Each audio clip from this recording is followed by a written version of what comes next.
This is Melissa Irvin. I am the Chair of the Planning Commission. I am going to call this meeting in order at exactly 6:30 on August 7th. All right, let us first do a roll call. Are you prepared to do that? I am. Okay. Chair Irvin, Melissa Irvin. Present. Thank you. Commissioner Etter, Present. new Commissioner Reynolds. Present. And let the record reflect that Commissioner Kendall is absent. And Commissioner Hessel has tendered his resignation to staff at City Hall, effective immediately.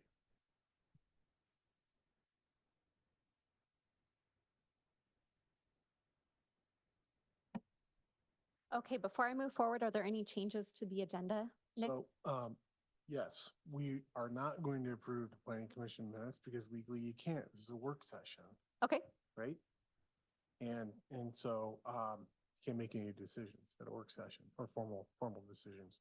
So we will put those on the agenda for the September 4th meeting. okay. All right, so we are moving item number 3 to a later meeting. Is there any other items to discuss? No. All right, then I guess I get to adjourn the meeting at 6:31. That's the fastest meeting ever. All right, now we get to call the work session to order. Is there anything special I need to read in regards to the work session? Nope. All right, so it looks like we are up for the proposed food cart regulations. Take it away. All right, Chair, I'll just introduce the topic, kind of set the table for us this evening. So the city of Madras does not have any food cart regulations today. We've been struggling with that. And on our list of needed code amendments has been the need to adopt regulations for this type of these types of uses. Haven't been able to get to it. We were fortunate enough this summer to have Callion from the University of Oklahoma join us for 10 weeks as an intern. He's a graduate student in their urban and regional planning program. And so one of his projects is to develop food cart regulations for the city. Callion's last week with the city will be next week. So last Friday is his last day with us. But to his credit, he will continue to work remotely and see this through. So you'll see him today at the work session. And then when we schedule this for public hearing for the Planning Commission in September, perhaps October, he will join remotely and help us work this through the process of the Planning Commission and City Council. So Callion's done a good job. He's done quite a bit of public engagement on this, which I think is really important. So we have context on that. So I always like to have data-driven decision-making or recommendations for the Planning Commission. So with that, he's got a presentation for you this evening. I would say this is intended to be a dialogue, or we really want to hear feedback from you. So through this presentation, if you've got questions, please speak up. Okay. And from there, I think we're ready to go.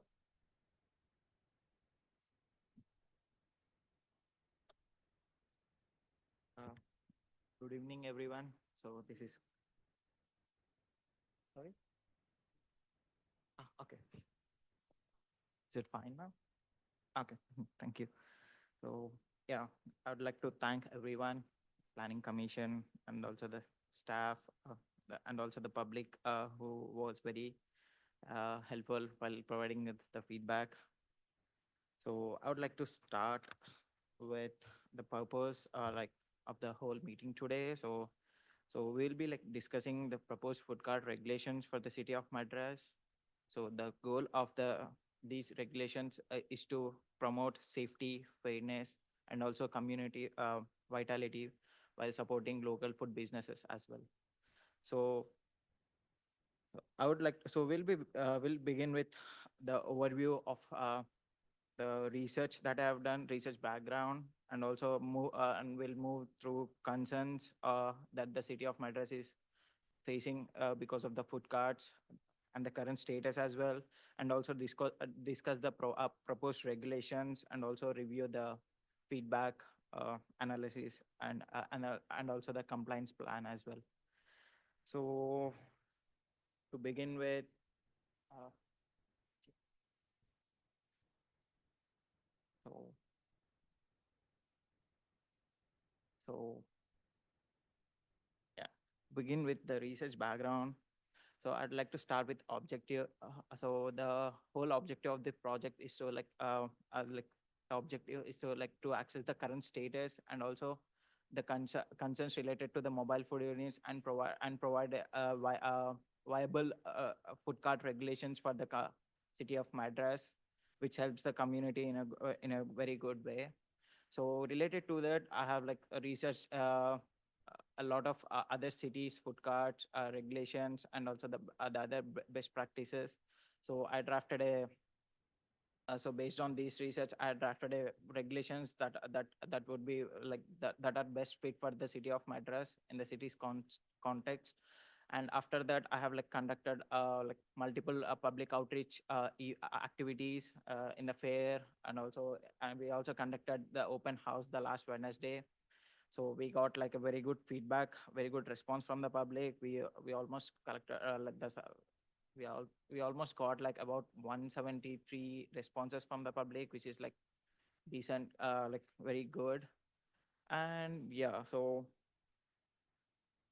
the so the I would like to give the whole conclusion or the insight is that from these from the all the activities that I have done is that, so I have identified like there is a need for standardized regulations for the city of Madras, and also and also I got a like very significant support from the community to support for the clear regulations.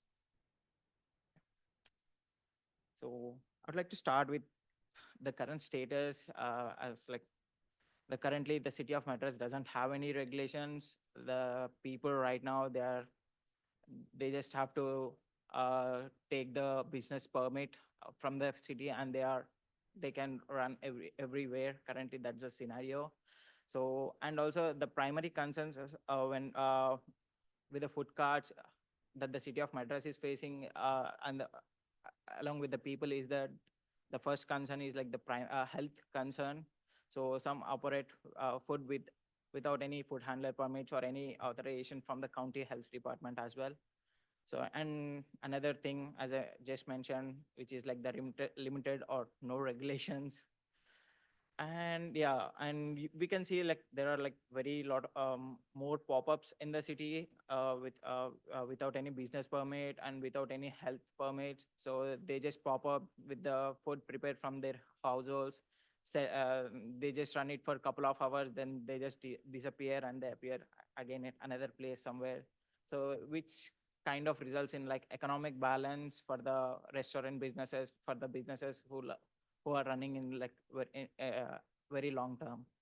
So that's one of the issue. And the another major issue is like the safety risk. So in terms of like special events or seasonal events, you can see like the food carts, they kind of doesn't properly follow the safety measures. Like you can see like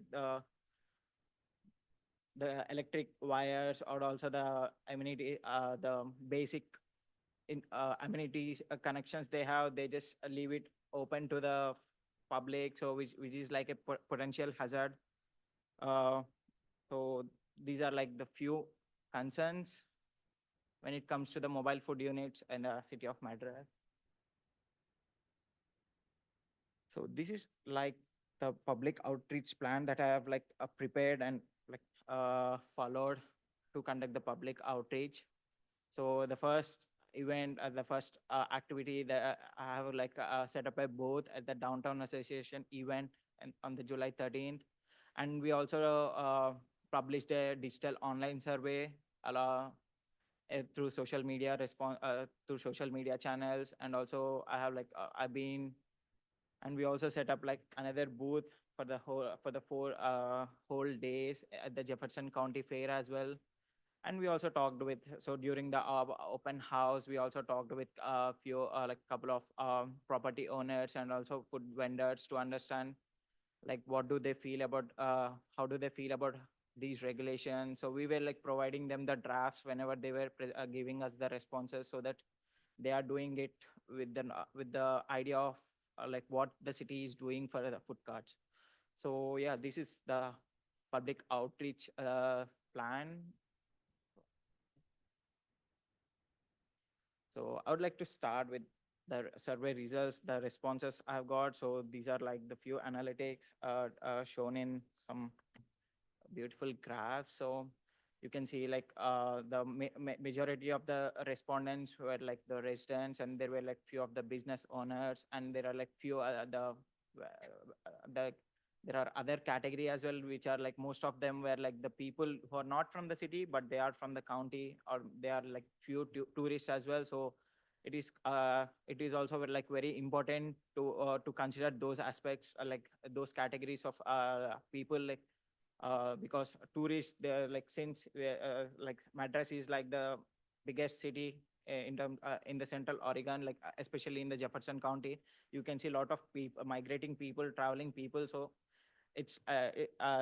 so that's one of the reason I kind of considered the tourist also as like important factor while analyzing these data. So when we asked about when we asked about like how often they do visit the mobile food carts, we can see like most of the people, like they are they're very comfortable visiting the mobile food carts like monthly or the rarely. So when I ask like, can I know the reasons or something? So they do have the concerns, especially related to the health, safety.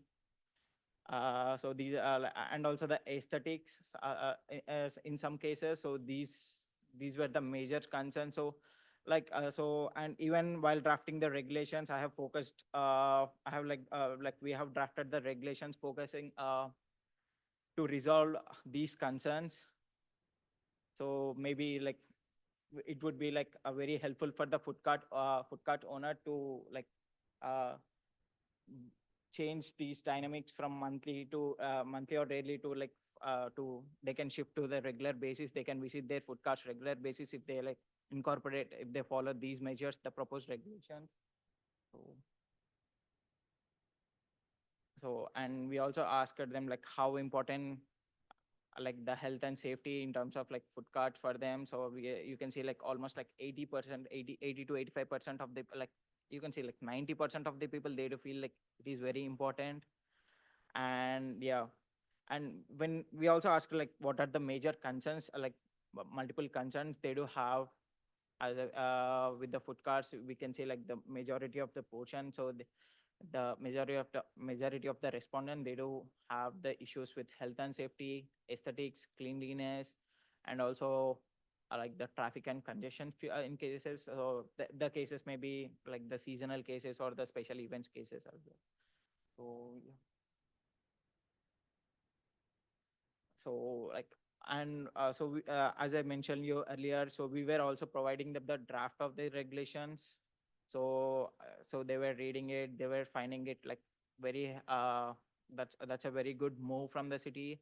So when we ask like so we kind of wanted to know like what are the anticipated issues, like what are the issues that can be, that these regulations can solve if these regulations are uh, uh, uh, are kind of accomplished by the city. Yeah. So if these are like taken up by the city, so if these regulations are like taken, if these measures are followed by the food cart owners, so these are the concerns that can be resolved in future. So and we also asked about the food permit fee, like what can like what would be the uh viable or like comfortable fee that the city can collect from the public. So they do feel that like the majority of the people, they do want to charge the city like 50 somewhere in between $50 to $100. And would that be per day or is that per It's for week? the whole or- permit, so so we are kind of, so according to the regulations that is drafted, so the permit, they're gonna get it for like, for the span of 1 year. Okay. So for the 1 year, So the permit fee would allow them to operate for a year. yes.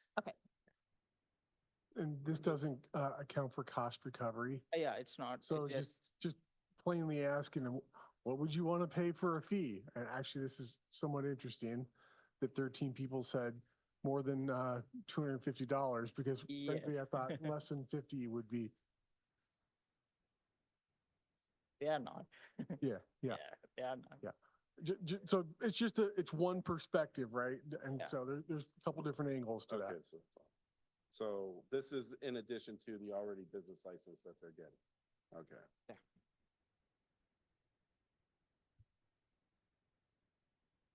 So we also wanted to understand the importance of the regulations that we are permitting. So we can see, related to that question, we can say that like almost 84% of the people, they do feel like permitting the food carts and like food carts having the regulations, it's quite, they do feel like it's very important for them.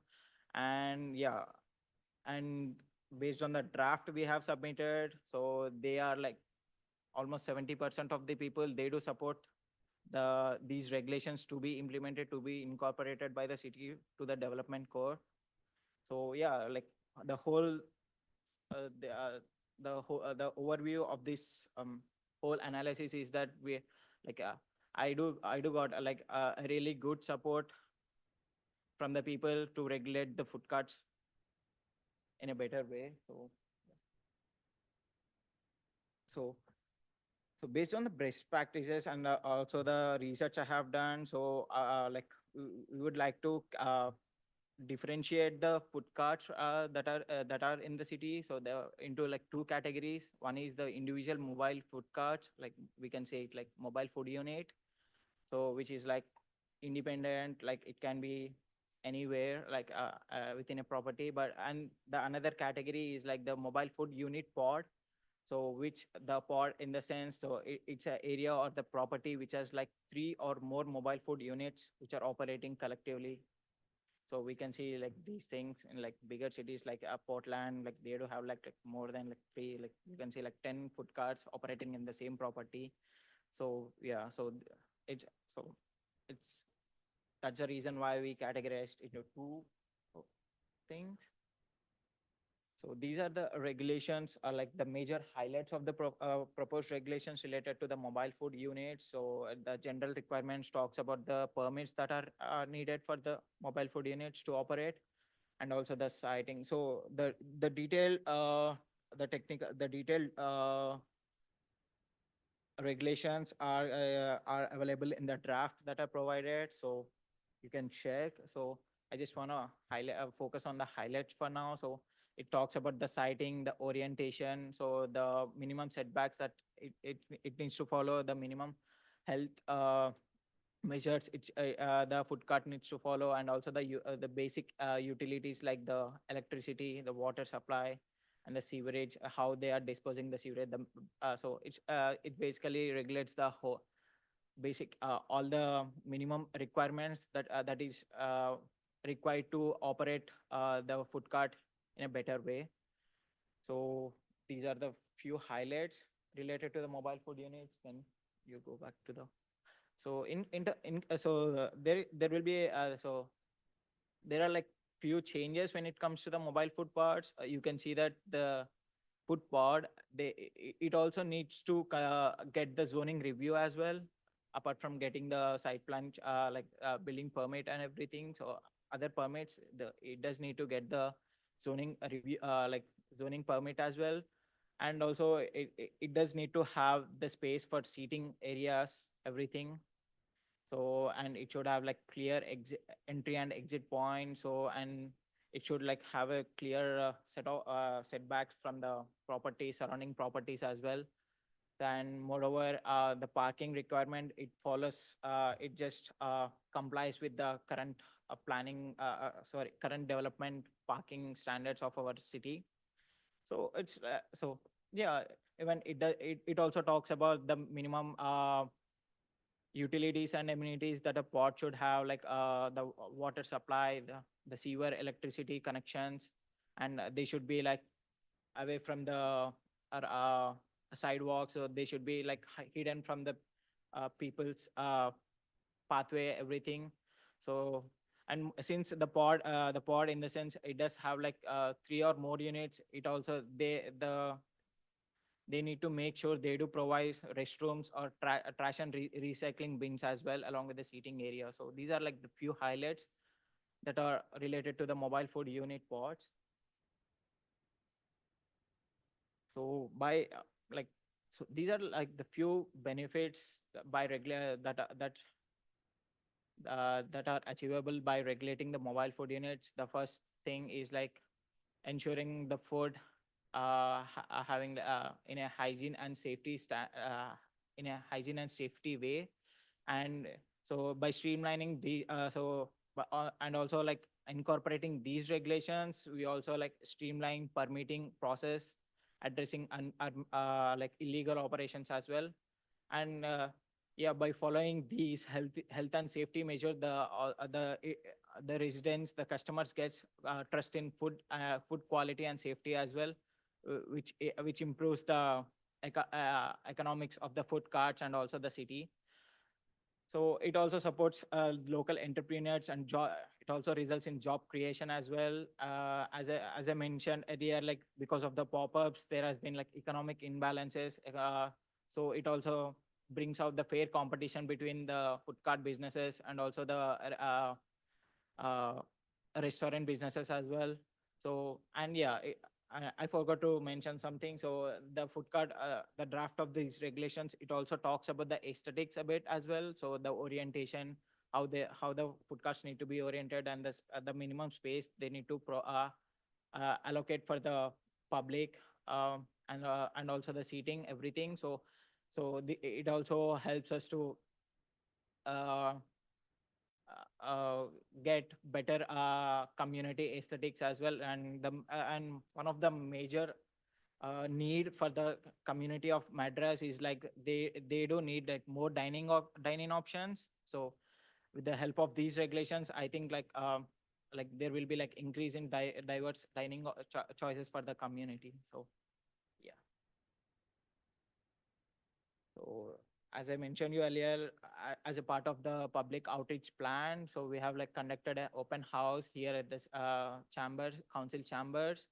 So this is like the overview of the feedback that I've received from the community and also from the property owners. And also there were like few planning commission members as well. So as I told you earlier, like there is like strong support for the proposed regulations, like from the residents, food cart operators, and also the property owners as well. And there were like a couple of questions raised, especially related to the design and orientation. So it was like a bit confusing, like for the people, especially for the food cart owners, how can they achieve it when these regulations are uh, when the ordinance related to its get passed, how they can achieve this thing. So we were like me along with the city staff were really helpful for them to we have explained them in a clear way. So they were like uh, they got a really good clarification, and they kind of accepted the importance of the orientation and design elements in the regulation standards as well. And also the most of the concern I have heard from the food cart owners is that the compliance time, like what would be the time frame they need, like that the city is gonna provide them for meeting the new compliance standards. So related to that, I'll be talking about in the next slide.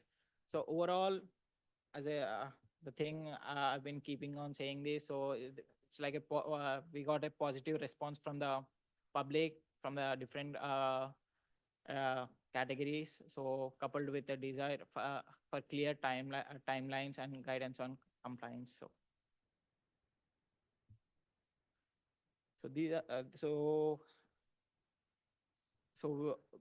me along with the city staff, especially our CDD department, so we thought of like providing them the 6 months grace period after the ordinance gets passed so that they can meet all the minimum requirements according to these regulations. So what the city is expecting is that vendors must meet all the new regulations within this period. And yeah, we are, and the city also gonna offer some guidance for their support and also some resources to assist at them so that they can comply with these standards. So these are like the timeline for the mobile food regulations. So yeah, like in the September 24, we do have a planning commission meeting and also the city council on the 2024. So probably like the ordinance gonna pass in the November. So from the November, it's like a 6 months buffer time, like the grace period for the food cart owners to get under compliance with these regulations. So it's gonna be like somewhere in between April or May of 2025 that like all the food cart owners here in the city of Madras should start following these regulations. So this is what I have from my side. So if you have any questions. Thank you again. So, so with this added permit and back to your benefits, right? I'm lost because is the city getting involved in food and hygiene?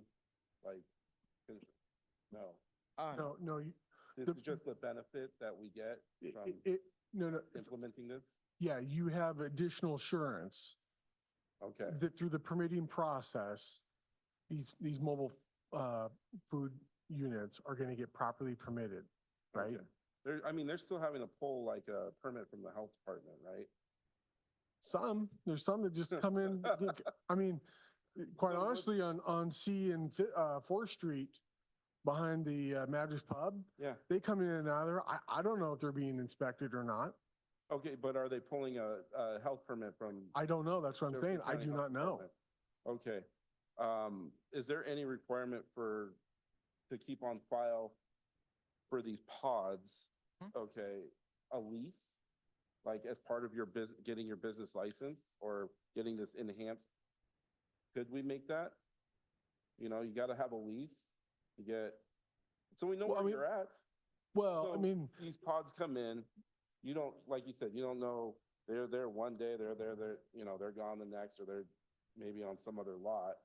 I don't know. I mean, even like a month lease or something. so think whether it's a property that has 3 food carts or 4. These standards basically set up the basic requirements. They can come in and hook up at each of those locations. In my mind, it's almost like an RV park. You come in, you connect your power, your water, and your sewer, Mhm. and you get your health inspection, you're good to go, right? So whether it's Nick Sneed's food cart there on Monday and Callion's on Tuesdays and CJ's on Wednesdays, the same requirements are going to be met. When they file that application, they have to have the property owner sign the application and consent to the request to get a permit for a food cart unit or a food cart pod. Okay. From So, that yeah, point, for a food cart unit, they're pulling that enhanced permit or whatever. That yeah, the you're- property owner has to sign. So I don't think we need the lease, but what I think you're saying is we want to make sure the property owner knows that they're coming in and out of there or who's Well, supposed yeah, to. be- where are they going? I mean, Yeah, otherwise yeah. we're, Yeah. you know, we're chasing a ghost Yeah. here. But know. it's really unlikely that you're gonna have a Nick Sneed, I sell barbecue out of my food cart. I'm gonna file the application on behalf of the property owner. That's Mhm. probably not gonna happen. What's gonna happen is the property owner is gonna file for the permits. Then they're gonna get the number of spaces they want permitted based on whatever standards get adopted. And then they're gonna use those spaces and, whatever food carts come and go, they're gonna have to meet those requirements. And part of it is regardless of who's there, they're gonna have to have that public health inspection, right? Okay, But that's part of, more on the the area owner. We're talking, that's not on the individual. yeah, but part of the issue we're seeing with the public health is, right now, these are self-contained units. Yeah, So part of the issue is that your gray or black water tanks are only so big. By having the domestic water and the sewer available that they connect, that issue is no longer there. So they can more easily comply with the health requirements. is there gonna be a class or something for these mobile units to properly dump their so they know that they're, how to, Well, it's like an RV, right? I don't eat a lot of food out of RVs, like that are coming in and out of a park. This is, so, yeah, it's like an RV is you're renting a space. But remember, the purpose of these units, these mobile food units, is to serve food, right? Yes. It's not like they're just self-contained, they're staying to themselves, and the only impact that they have on the community is taking up a space. They are taking up a space and serving food to the general public. Yes. Yes, that's the difference, is that we're looking at the safety issue, and I don't even know if we should be looking at health or safety. That's, that's something that's outside of our purview. Do we want to really take that on as a? Well, we're not going to be doing the inspections. We're going to be understand that. requiring that they obtain the inspection license from the public health No, department. yeah, Permit from the I do, I understand that aspect, but the 173 respondents, the emphasis on this was, one of the main emphasis is ensured food hygiene and safety standards. And what I understand as far as food hygiene and safety standards is clean food. Making sure that Safe this food. isn't, in 2 hours, if I leave this in my car, I'm not gonna come back to a burrito full of maggots. Well, I don't know that that's really what we're getting at. What we're Okay, saying is, and we shouldn't. That's not our, yeah, all I'm saying is, I think my recommendation as planning commission, and I will stay probably pretty firm on this, okay, is that when we bring this proposal to you in a public hearing, it will include a requirement to have power, domestic water, and sewer hookups for each of these units. okay. And And here, part of it is, and I'll be very blunt, it's hard for me to look Joe Davis in the eye yeah, and see him pay his monthly lease, maintain his property to a high standard, and then 2 blocks away, someone can come in for 6 hours, 2 hours, 24 hours, 72 hours, and do absolutely nothing. We have no understanding of where they've been, how clean their unit is, whether they've got that unit inspected, Uh-huh. and then they can just leave. So if there is a problem, we have no understanding of who to contact. yeah, but I mean, is that really, that clientele really cannibalizing? I mean, honestly, are we looking at the same clientele that Joe caters to as these food carts cater to? Well, I think the numbers tell you What that, numbers? that you have food carts here, Yeah, and it's very clear in city what polling. numbers? Where are these numbers? The number of food carts we have, we've probably got 6 or 8 of them in town. Yeah, and then, but what I'm saying is, then is Joe getting, is there a negative impact on Joe's business? And is it attributable to these food carts? I mean, what are we talking about? Well, from an economic perspective, from a business perspective, Yeah, it's an unplaying playing field. well, then he can open a food cart. And yes, he can. Yeah, and my other question is the other food pods that are open, when do they have to comply, or are they grandfathered in? So that was the compliance component we went over. So the recommendation we're making right now, or the draft proposal, includes a 6-month compliance period. So if they choose not to and they continue to operate as is, they get shut down? They will be subject to code enforcement, yes.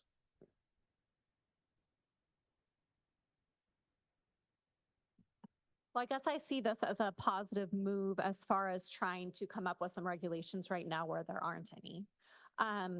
I think an underlying question, and this may be related to somewhat what you're getting at, is within this proposal, it doesn't look like there's a clear, if, let's say I walk down the street and I see a food cart and I know we have this regulation in place, who do I call? You know, what is the enforcement the enforcement body that I would go to as a consumer? Because I feel like if the city is going to implement these things, it would be great to know that as a consumer in Madras, that if I went up to a food cart and they didn't have a permit, they didn't have a food handler license, you know, who would I need to call? Is that City of Madras?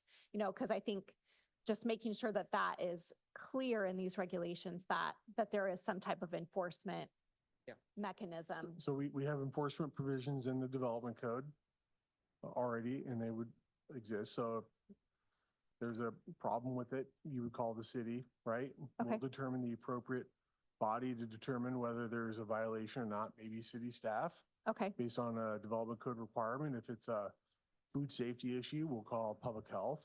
okay, If it's a fire-related issue, then we'll call the fire department. If it's plumbing or electrical or something, maybe a structural, in one case, I know there's a structural issue, I'll call the building official and say, hey, we had this problem. Can you please evaluate it? and so I guess what I'm saying is I like the body of this. I like the definition of, you know, if water hookups aren't available, that they need to have potable water that's certified by the Oregon Health Authority. I mean, I think that you have some good items in here that relate to that. I guess in the implementation of this, it would be helpful as a consumer, you know, for the city to do a little bit of work to inform the consumer. Hey, we do have these regulations in place. If you have a problem, call this number type of thing. Yeah. I'm saying adding, How do we initiate? Yeah. Yeah, I think also part of it is we could add a requirement that they have placed their business license in a yes, conspicuous place so that everyone knows they have a business license. that would be, I think, and I guess that's the type of thing that I'm trying to get at is, I think that would be helpful so that it's easy to tell. Yeah. Because sometimes too, as a consumer, you assume if they're on someone's property that they've gotten permission from somebody, but it sounds like that is not the case, which is unfortunate. And I, And the property owner is making sure that they are operating in a safe manner. It- But ex- Probably as long as that check clears, they're probably just fine. exactly. And I guess too, when you're going through these regulations, I'm assuming that there has been some talk with liability waivers. Whether, I know it's on the business owner, but is there anything that the city needs to be concerned about if we are advertising that this will improve health and safety? If this, you know, do you know what I'm saying? Like, are we putting Well, ourselves I at don't risk? know that it's like, we always have liability to the city. We're the first sued. It's a fact. Anything goes wrong, they always sue local or the government. It is something we are accustomed to. The regulations in themselves are collectively providing the safety, right? So if someone's not following our rules, they haven't got a permit, or, you know, we permitted under certain conditions the business to exist or the use, and they're not following that, we don't have liability. If anything, the liability is to that food cart owner or property owner. Okay. Right. So there's no part in this where, say, if Joe Schmo has an agreement with Bob to lease their entity, that we have any evidence of insurance from the business or property owner. No, that's between them. So, Okay, so remember, the important point is property owners are ultimately responsible for compliance with the city regulations. okay, This includes the development code. So okay, if you lease out your property and someone is doing something in violation of the development code, quite honestly, we contact the property owner. We usually don't we try to contact the tenant, but ultimately the citation or fine is going to go to the property owner. I think that gives me a lot of comfort to know that as part of this process, that the property owner is going to be an integral part of this, because yeah, you certainly wouldn't want to think that something has been approved when it hasn't. Yeah. So I think that makes sense. The other question I wrote down when we were going through this is,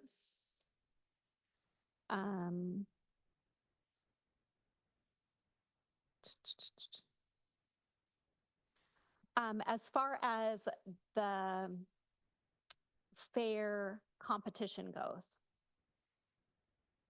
if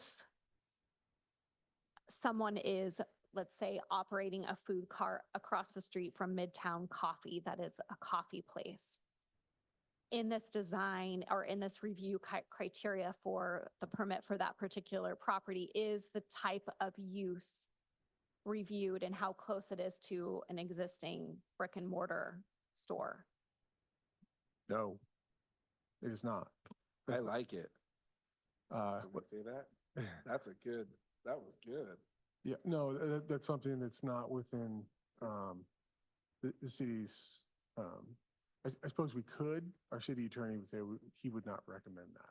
No, Uh, I could certainly see where you wouldn't want to discriminate, How but do I, how do you know the city lawyers that would not recommend that? Well, it's equal opportunity and disparate treatment, and I guess that's what civil rights issue. that's kind of what I'm getting at is I wouldn't want to discriminate against X or Y. Yeah. However, I know that a common problem has been that some food carts have been open and local business owners have been unhappy about that. So like with this implementation, how would that change or how would we be improving that fair competition standard? Well, I think the playing field is, one, you establish the regulations and the need for a permit, and then everyone needs to comply, regardless of the type of food that, or the cuisine that's being served out of that food cart, right? And if 9 out of 10 food carts that are permitted in the city are serving tacos, well, you know, that's what you get. You know, quite honestly, obviously, in a more kind of, I don't want to call it a free market, but, you know, where there's equal playing standards, if people are selling tacos and people have the opportunity to get a permit and sell that, and they feel like that's worth their time and money and, you know, commerce, then that's for them to decide. So then with the combination of a fee associated with permitting and the additional standards of making sure that they have permission, that they have the food handlers cards, that they have potable water, all of those things, that in itself will make it more fair. I'd like to think so. Okay. Again, going back to Black Bear, that's all the same things that they have. Yeah, Nick, but- how about the first Thursday events with people that just come and set up food at those 4 events through the summer? So those are permitted through the special event, through special event permit for the city. Okay, And I think Colin kind of touched on this, but the kind of the third kind of option is, you can get an event permit, and that'll require, if food's going to be served there, it will require compliance or inspection through the public health department. okay. And so you usually get one permit, an event permit, because it's a limited duration, right? And so you'll get one event permit, and then public health will go and inspect all of those. Okay, And so these draft regulations are set up so that if it's first Thursday, you can go down and you can have your food cart there, right? You don't need to meet all these requirements, right?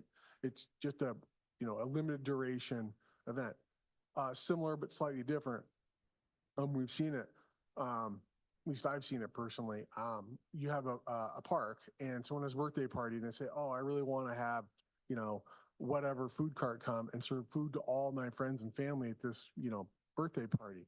That would be a kind of a special event permit as well. So they're only there for, you know, I'm going to make this up, 4 weeks. 3, 4, 5 hours, something like that, and then they're leaving, right? So again, they need to get the inspection through that special event permit, but they're not going to meet all the full requirements because they're only there for a little bit of time. And then, I mean, I've been seeing this fruit truck across from the fire station. So will the regulations be for them as well? Yes. Okay, So it'd be like snow cones and things like, oh yeah, you bet. okay. Yeah, it's just fruit, but still, I mean, Do your stomach hurt because of the, I'm kidding. a tahine, yeah.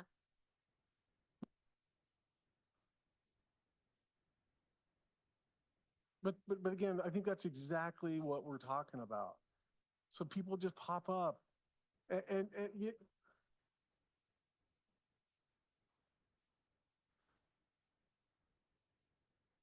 Well, and we have no idea, like, for example, that ice, where did that water come from? That's some of the food safety you have to have, right? Being checked like when they open, are they getting checked a Regularly. month later? I mean, because can we put into place something like that? Again, I mean, I make lead and I know how these checks go because I have DEQ only come once a year in OSHA. yeah, And so that's what they're you're gonna looking get at. checked one time and then they're not gonna be checked again. So, And so we one of the can't things put that, into that, place something like that.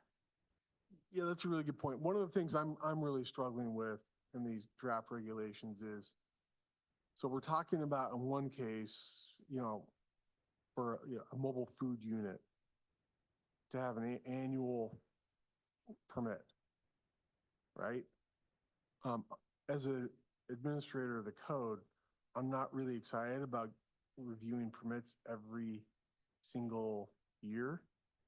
On the other hand, it gets back to the food safety. And I also balance, okay, so if these mobile food units owners are gonna have to balance out, okay, do I really want to go somewhere and probably pay a higher rent or lease because I'm gonna have power and sewer and water there?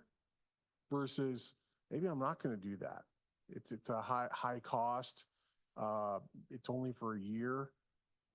So one of the things I'm trying to think about is the sewer and water requirement. I think the power is, like, I don't know if I can walk away from that. We've got several examples where extension cords are going across parking lots and people in cars are driving over them during, snow and rain. I mean, it bothers, it's not good. It doesn't even meet code. So if we're going to go with the annual relicensing or annual permitting, then maybe we back off that and they have the self-contained units. We allow that. I think that's a policy decision for the planning commission to ultimately make when this gets presented to you in a public hearing is, okay, do you really want all that with an annual review? Or do you want to treat it like truly a land use permit where as long as you maintain the use, as long as there's a food cart there and they're operating within the standards of the code that were in place at the time they were permitted and those conditions of approval, they can operate. In that case, it's really in perpetuity, right? As long as you maintain the use. So in that case, you might want to have a higher standard for some of those plumbing connections. But if it's more of a shorter term kind of permit, seems like that might be something where you don't require that higher level of standard for the plumbing permits. That's probably that, and then the compliance period are probably my two greatest concerns. So I guess taking a step back, if you were to really think about food not quality, but health concerns, that really is coming from a different organization who comes in and does those types of inspections. Do we know if they have a different rule for food carts? If they are only coming once a year? Because, I mean, it sounds like we would ask them to come for a site review, but is it similar to a restaurant license where they get reviewed once a year? Or I guess I don't know if we know what the Kelly, food did health you talk with safety. the public health inspector? Yeah, so I talked with a couple of stakeholders from the county as well while I was drafting these regulations. So they do have a separate regulations for the food carts in the in the regulations related to the fire and safety, not in terms of like health. So I had a chat with fire department. I don't know. I couldn't recall the name, but so yeah. So he kind of The fire marshal? uh, or something. Yeah. So he's the one. So he kind of suggested me to look into those regulations as well. So I kind of incorporated the similar. So I made sure that these are according to the county standards as well. So yeah, it should be fine. On the regulations themselves and section 2B2, the sentence says seasonal food units can be exempted from few standards. Yeah. And I think that probably needs to be either more clear or refer to a specific Event. event or other code. Does that make sense? Yeah, I get that. So I'm still working on it, so it's just a draft. No, for sure. And I know sometimes too that when you're writing this big of a document, that sometimes things get accidentally looked over. So yeah, I'm glad that you're continuing to look at this, but this is a lot of information. Yeah, Yeah. is there, can we make this simpler? I mean, sorry, please? Can we just say, look, no more mobile food units, no more onesie twosies? If you wanna operate a food cart in town, you gotta be in a pod, and then just set the requirement for the pods? Is that a possibility? Absolutely. I And- think that's a perfectly good policy consideration for the planning commission. Yeah, let's just keep it simple. I think part of the concern I have is that,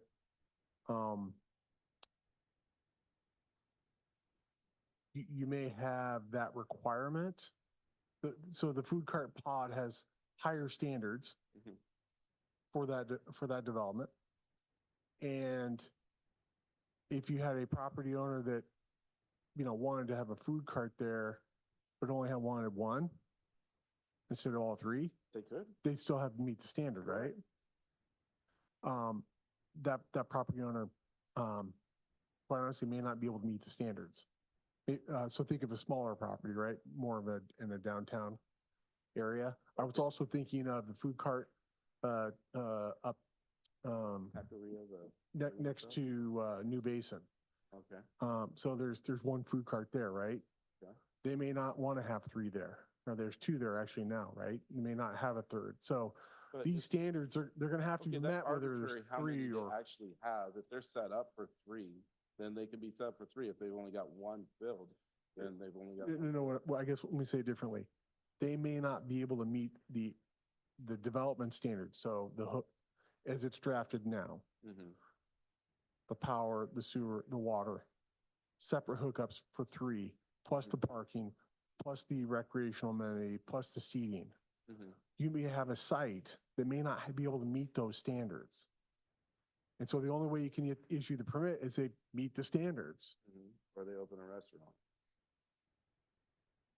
Well, I guess I see benefit in the one-off if it can meet the standards, if it can be determined to be safe with the potable water and things like that. I'm thinking in particular the corn dog place that sometimes sets up in the Les Schwab parking lot, which, my kids love that. I don't, but, I guess in the spirit of being entrepreneurial, like a one-off isn't a bad thing, but I could also see that it's harder to meet the Yeah, we're not, safety. we're not here to in the feel-good business, right? We're here to manage carts and make sure their quality is up to par. They have proper sewage, they got proper water. You can't be everything to everyone. So I just think cutting it down and having just spots where if you want to be a entrepreneurial cart person, here's where you go. And we have open spots for you. But I guess too, so thinking about the Willow Creek tap room, it could be that the two carts closest to the Willow Creek tap room could meet the qualifications with the sewer connected through the pavement, but maybe the one that's furthest away couldn't. Mhm. But they could have three, but one wouldn't meet the standard. I think they got 5 out there right now. I'm saying Well, as yeah. an example that you don't want to craft it in such a way that That what deters. I mean, like I a think- good use of space due that's to also, limits of yeah. access. So I also see the tenants there all know, but sometimes the wind picks up and that garbage gets thrown and blown around, and, I'm left picking it up. I don't, I don't mind, but I'd rather not. Mhm. And, so the negative impact is, they've got food carts, great. I can send customers over there sometimes when they're open, great, but then I've got to deal with the Mess. negative. Yeah, sometimes, yeah. Mhm. And, you know, really I think one of the things is part of this health and safety is, you know, limiting the number of food carts to keep down on the amount of vermin and cockroaches and stuff that can accumulate when you have a high, density of food and people and trash and garbage and Mhm. yuck. Yeah, Ew. so this is a really, this is truly a policy decision for the planning commission, city council, what that balance is, right? Mhm. I think, you know, my perspective is when you drive through our downtown and you see our food carts in a rather unorganized manner that do not have some of the basic amenities, it really is detracting. And so in my mind, quite honestly, I'm thinking, look at those food carts in the other communities south of here and look how nice they are, how they complement the community, how they add to the community and beneficial they are. So that's what I'm trying to balance here. You know, kind of, you know, to share a perspective to help you maybe think about what that balance is that, you know, in my mind, it's setting up a code that allows a property owner to establish some basic improvements so they can have, you know, however many carts they want there. Is it 2? Is it 3? Is it whatever? And they can come and go as they want. But no matter what, they're going to power, they're going to, you know, fresh water that's safe, and they're going to have a safe way of disposing their gray water, and of course your solid waste with the trash. I mean, that's also part of it as well. Chair or Commissioner Reynolds, I think that's a great point. So in my mind, it's in a way it's the basic requirements, but it's also, hey, let's elevate the standard for this type of development in our community to reflect the way we think about our community.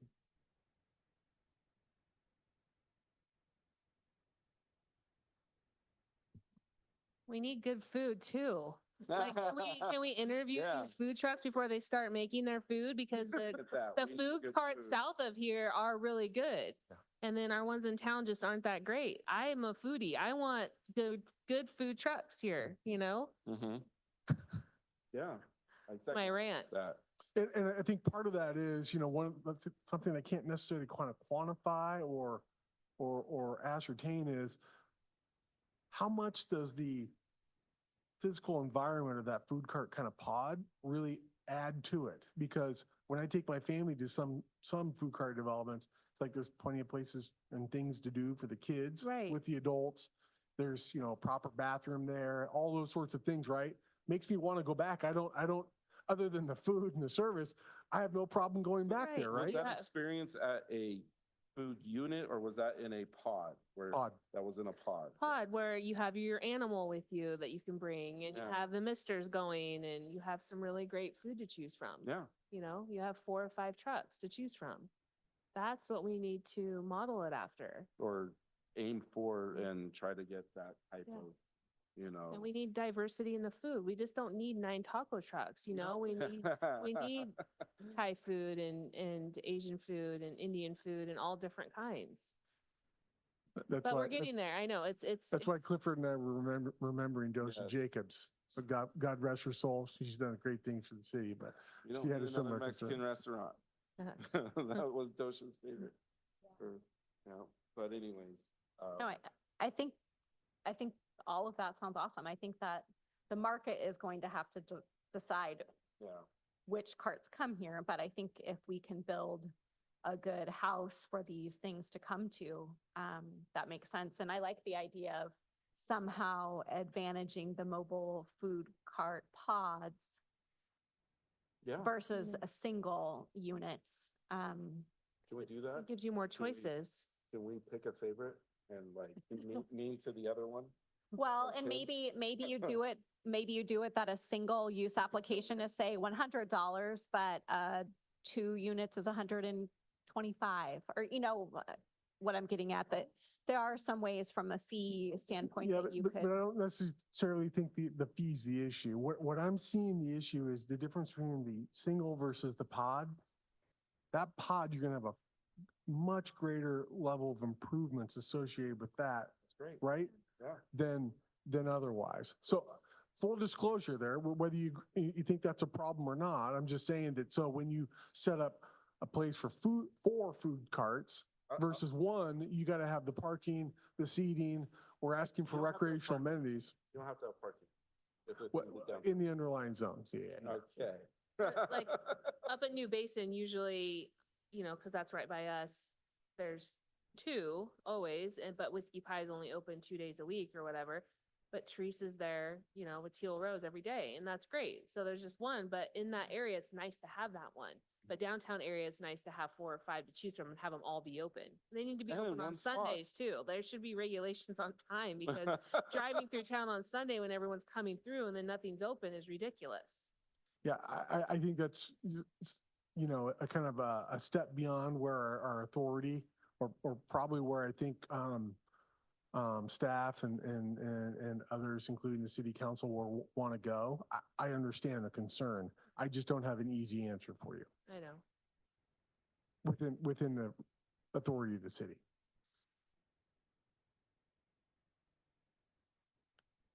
Okay, so, I got a question. Sorry. yeah, go ahead. Okay. Hey, just to throw it, do you know how much, Nick and, that downtown got from the MRC in funding to put in or enhance that area? Do you know how much that Oh, funding yeah. was? he I mean, received? I have it somewhere. Yeah, Okay. I helped And him what, ag- what was that for? What was that? It was just general like fixing up the place? yeah, that was a building improvement project. Okay. And, Were food trucks mentioned in that building improvement project? no, Okay. he wanted paving so he could improve, I think what he called it the alley, but that area on the north side of the building. Okay. Yeah. Put Could he reapply for, I mean, would this project comply with the new standards that the MRC has as far as reapplying for funds if he needed to? probably a food cart pod, but then Pod. I think there's some changes on the Madison Development Commission in terms of which direction they're going and Okay. what they're trying to leverage in our community. And so I think potentially, but I can't tell you for sure, yes. Okay. They're pretty, That's a different, yeah, this they're is pretty different well focused on new development, bigger, larger scale development and things like that. It's not to say it won't change, but it's different day.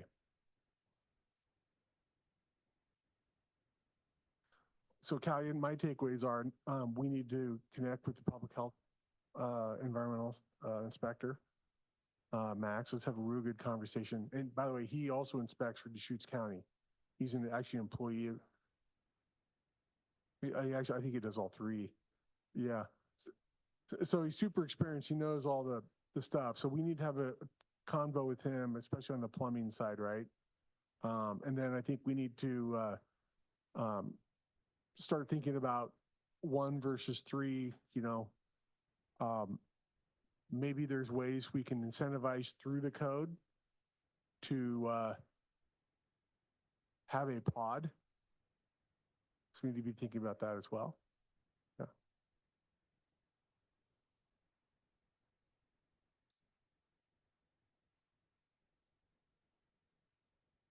Yeah. All right, are there any other comments from the commission right now regarding this? I have one. So if we were to initiate somebody that's operating out of bounds without a permit or anything, would the first step that they just come into the city and say, hey, look at them? They don't have a business license, go shut them down? Or what, I mean, do we have to fill out the form, the non-compliant form, turn it in, officer? I mean, what's the step for it? So I think you're asking the question, if and when these regulations become effective and it's under the time period by which people need to obtain the proper permit, Yeah, how would we go about enforcement if Well, someone? I guess. Yeah. I mean, you could say that, Yeah. that Well- in the future, far off, how would we Yeah. initiate the? So the enforcement? city now has code enforcement policy and procedures. Yeah. And So we would- in there, it's very clearly stated that we strive for voluntary compliance first. Okay. So if it's found that Nick's needs operating a food cart and I'm clearly out of bounds, I don't have a business license, haven't had any inspections, whatever, staff's going to go out and say, hey, listen, you need to do this. We will send notice to all the food carts when these regulations become effective, right? So there's clear understanding and even hand them the regulations, hand them the application, whatever it is, well in advance. But if we'll have a conversation with them about that. How can we help you get compliance? What do we need to do? How can we work together? That's what starts. And if, they're clearly not making steps towards compliance in a reasonable manner, then it goes to code enforcement. We issue a citation, it goes to hearings officer, and, they have a hearing on the matter. Okay. There you go. I would say it's the golden rule. So if you were in that situation, wouldn't you want the city to do the same to you, to give you an opportunity to comply reasonably? And then if you just clearly ignored it, Are well, we then, talking about me? well, no, no, Chair Irvine. Okay.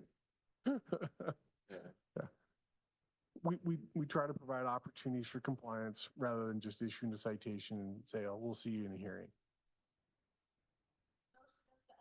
Yeah, just issue. Yeah. Yeah. And you don't like OSHA. We're trying to build relationships with our businesses so that we work together with our businesses in the city. All right, any other discussion items? All right. When is our next meeting? September 4th. September 4th. Yeah. And so I want to just kind of give the commission a heads up. We've got kind of a meaty agenda for September. Mhm. So September 4th, we've got the South Madras, refinement plan to our transportation system plan for the south area, south of Madras. That's a big project, neat project.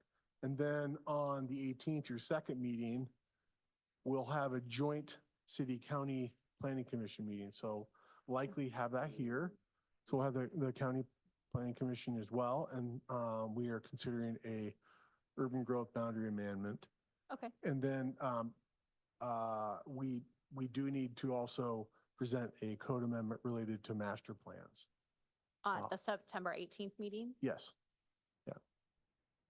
And then I think, Will any of these topics require public noticing? oh, yes, Okay, I mean, public noticing as far as to property owners. yes, Okay, which one? the urban growth boundary expansion. Okay, on the 18th. Okay,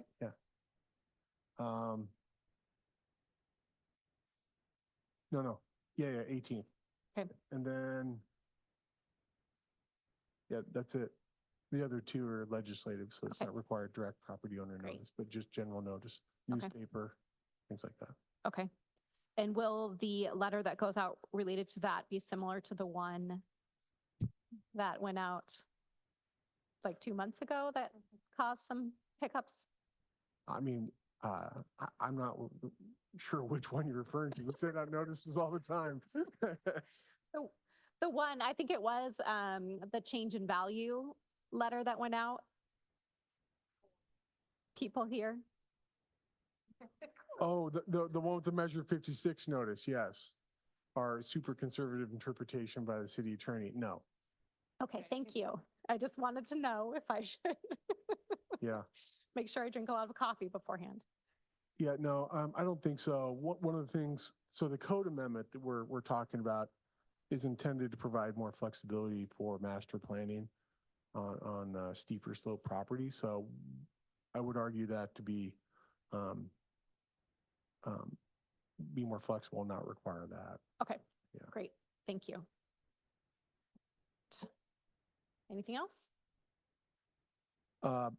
Finally, thank you, Cliff, for serving on the Planning Commission. We do have one vacancy, as I noted earlier. So, if you know people that are interested in our community, are good at conflict resolution or taking input from a lot of different angles, making decisions, things like that for the benefit of our community, send them our way. Happy to have coffee, whatever it is. Yeah. Who you, Brent? No. Okay. Brent, who? Oh, That's fun. Okay, great. Well, then the meeting is adjourned at 7:39 PM. Thank you. Thank you.